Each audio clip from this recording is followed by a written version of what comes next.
Welcome to episode 18 of my premium podcast experience and friends. My guest this week has accomplished more in 48 hours than most people accomplish their whole life.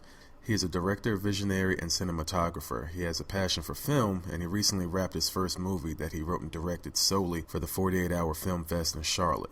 Without giving too much info away, he speaks about the process, the current trends in photography, and what's next for himself. If you like this episode, please rate, like, share, review, and comment on iTunes and SplashJordan.com. If you are listening to this on iTunes, go and see it on my website. Follow me on Twitter, Snapchat, Facebook, and Instagram at SplashJordan.com. No more stalling, and friends, episode 18. Let's get to it.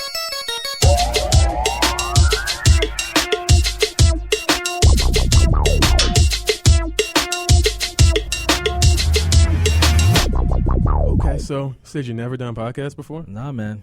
Do you listen to any? Yeah, I mean, the one Brilliant Idiots. I mean, if you know my friend LJ, then you know what I listen to. Okay. But he put me on you. Oh, great! Shout out to LJ. For sure, always shout out to LJ. I got Joe Budden here and there, a bunch of cinematography, directing, podcasts. But that's about it. That's what's up.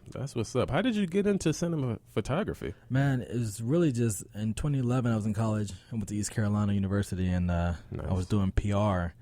But my homie bought a DSLR, and that's back when those were really 2011. Those are kind of everybody's using those to do music videos. And right. I picked it up, and I just started shooting, and then I just started getting better and better. Got a passion for it, and then just started to grow. Now, when you said that back in 2011, everybody was using those to shoot videos, do you mean you wouldn't use that now to shoot a music video? Oh, no, they still are. I just like to think that I'm trying to get to the next tier, the next level of production. To progress. Yeah. Nice. There's nothing wrong with those now. People still use them. But, for this one, I got an actual video camera now. They pull out the Aries, the Reds, those big boys. Okay, so nice. I'm trying to get on that level. Okay. And the whole reason I seen anything was, I was peeping his, I was updating my website, and I was making sure everybody's Instagram worked, and I noticed that LJ had changed it. So, which he does a lot. Right. So, I hit him up yo, did you change it? And then when I peeped a new one, I seen that he was, on set someplace, and I remember he and I had talked about, doing a couple different things as far as shooting movies, shooting content, creating content, and releasing content. Yeah. And matter of fact, he was supposed to be working on a podcast, and I told him to hit me up, when he was ready to get it moving, we could do some things, but I guess he got busy. Yeah, he got busy, but I'm sure it's still something he want to do. He want to get the right person with him. I think that's the thing. Right. Okay. Well, when you do, LJ, holla at me. So, so I hit him up, and he was like, yeah, a good friend of his had, gave him the opportunity to come on set, do a couple things. What was that experience like? Tell me, pretty much what y'all were doing and how it got started. Yeah, for sure. So what we were shooting for was the Charlotte 48-hour Film Festival. Nice. Or film project. And if you don't know what that is, that's basically you have 48 hours to produce, write, shoot, and edit a film. And on the first night, 7 o'clock on Friday, you draw from a hat your genre. So for my film, we actually drew a sports film. Okay. Which was a lot easier. Sometimes you can pull anything from a musical. You pull a silent film. You can pull a Western, a holiday. So it can get pretty hard real quick. Or you can get, a comedy, a rom-com, something like that. But nice. We got the sports film, which is kind of right up my alley because I've done sports stuff my whole career as far as filming. So it was a little bit easier that way. But so at that point, you have 48 hours to shoot and edit a film. And it's literally, what they don't tell you is that it's 48 hours of no sleep. I believe it. And see, and I was thinking when I saw, because I barely did any research on 48-hour Film Fest. So I'm sitting here thinking well, shoot, I'm going to have something, in the chamber. So you're telling me that when you get there, you don't know what kind of movie you're going to be making. Yeah, and that's what they tell you. They're there's certain rules you can't do anything creative beforehand. You can get your crew together. So I reached out to LJ. I know he's helping me out, being a good production assistant. I reached out to some of my audio guys. So I got a crew together.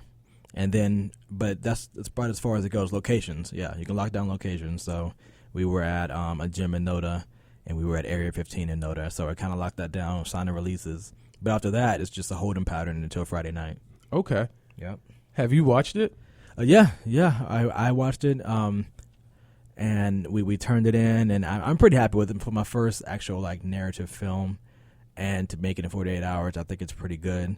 I think it's something that when you see it, you're going, after you watch it, you have to watch it twice. Watching it the second time is going to be even better than the first time, just because you have a little bit more context of what's going on. But everybody that we've kind of shown low key has really enjoyed it. Nice. And after you watch it that second time, you should come back and listen to this podcast a second time too. Kind of just because since you're doing everything twice, you may as well. Might as well. Yeah, you may as well just listen to this guy twice too. Okay, so what was your involvement? Like, what type of roles did you take on as far as putting it together or writing? Like, how involved were you, or what was your main responsibility? Yeah. I was director and DP of the film.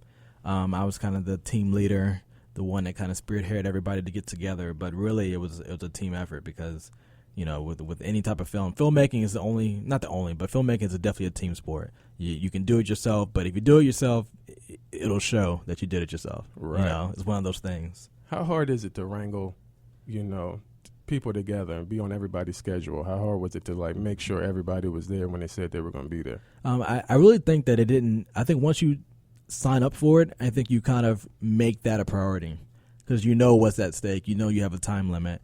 It's more about, I guess, finding the key players to help you wrangle. So I had my producer, Kevin, and he was a big part of making sure he stayed on top of everybody.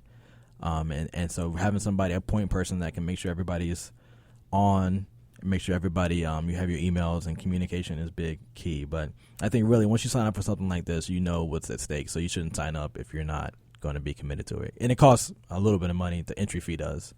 But that's split, had 4, 5, 6, 7 ways. So okay, it's not so that bad. Yeah, so once you put the money up, then it's like, are you wasting money? Or are you exactly wasting money and time? Wasting other people's money and time exactly, as well. Yeah, what are we doing here? So what?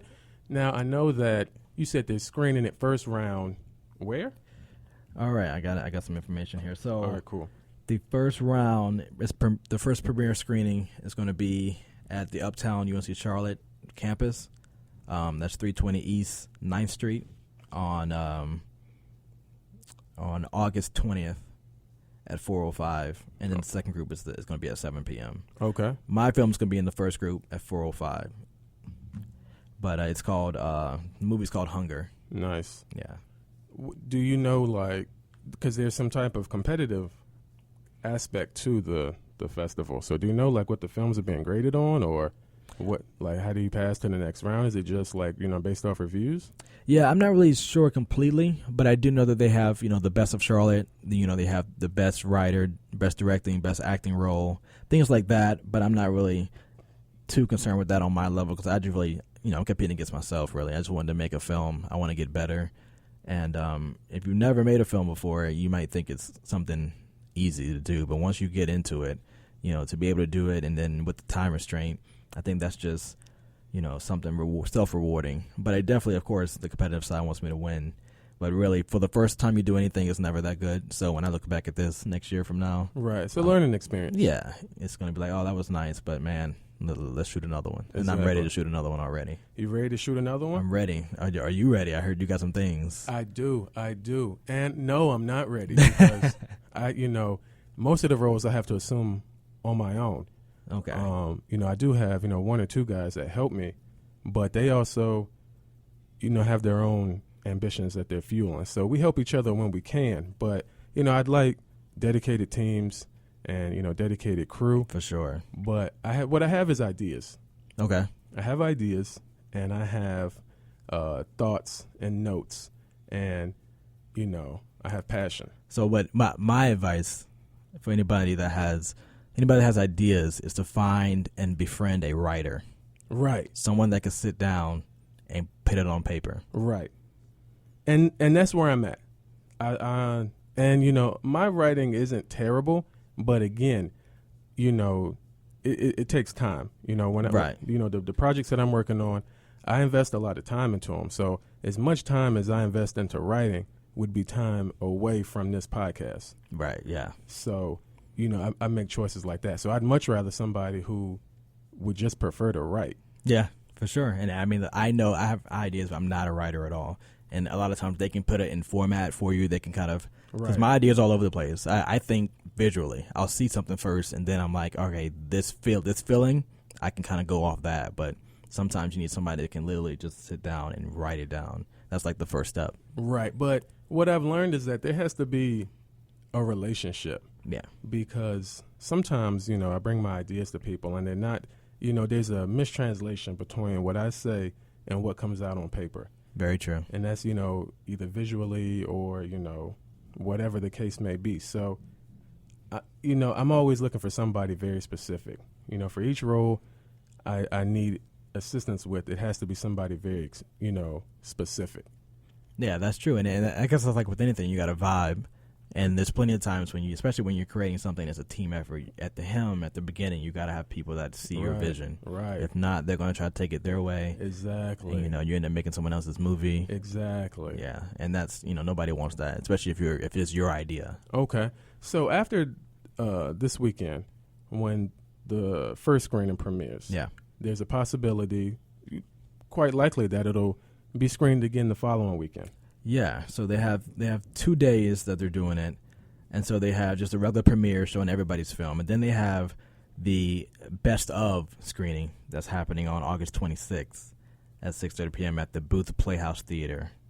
That's 130 North Tryon Street, uptown. So that's going to be the best of the best. They want to invite a lot of the local city leaders, a lot of people that have some say in the city to come and see what we're doing, because they want to put money in film. A lot of times in Charlotte, people put money into the arts, they put money into the theaters, but we want Charlotte film. You can tell a lot of stories and change the world with film, and that's what they're trying to do with the 48-hour film festival, and they're trying to get some eyes in there.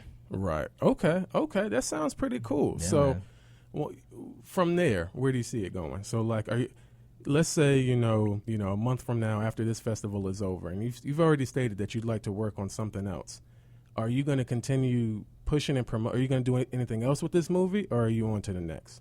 I'm on to the next, just because it's the first one. And Okay. even if it is great, it can't be great if it's your first one.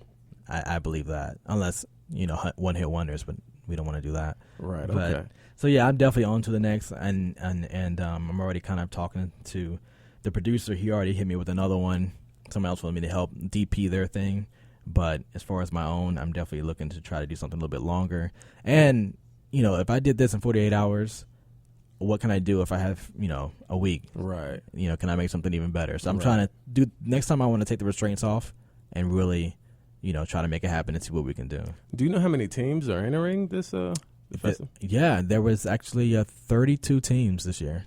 So 32 separate groups of people in Charlotte wrote, produced, and recorded a movie in 48 hours. Yes. Wow, that's impressive. Yes. That's super impressive. And now I don't know how many made the deadline, though. But I know when we started Friday, there was 32 teams in there. Okay. Yeah. Okay.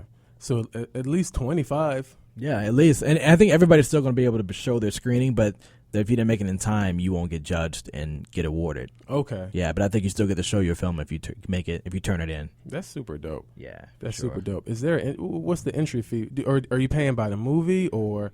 I think there's just $140 just for the entry fee. Well, no, I mean as far as if I want to view the. Yeah. So the tickets are $5 for the premiering. Tickets are $5, and then for the best of the best, those are $8. Okay, so I mean, for not even $15, you can see at least 15 to 20 locally made movies. What kills me? How long have you lived in Charlotte? My whole life. Your whole life. Well, I was born and raised here, and after college, I moved to New York City, did some work there, but now I'm back here.